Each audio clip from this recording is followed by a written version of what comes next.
Sa mga rough road ang daanan, let me tell you, rough road yan kasi tinatrabaho ng Panginoon.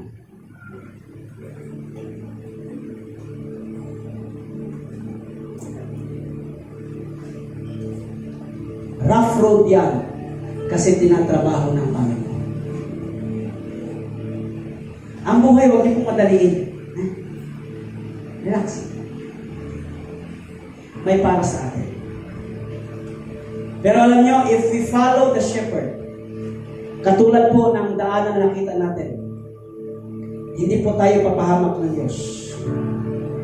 Galing tayo sa baba, unti-unti tayong iaangat ng Panginoon. On the right time, on the perfect time. Pakanyo mga Diyos.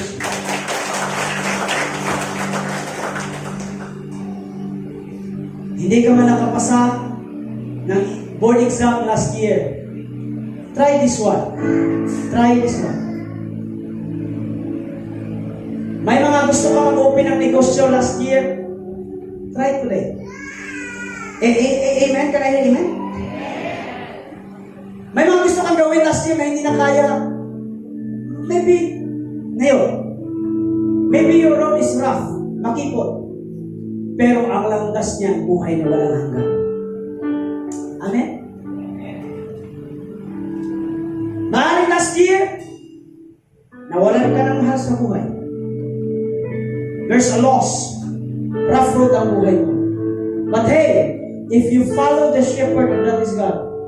If you follow the master, that is Jesus Christ. Hindi ka iiwan sa baba. Dadalhin ka ng Diyos sa taas. Hindi ka mananatili sa baba. Ikaw ay iaangat ng Panginoon in the perfect time of God. Amen?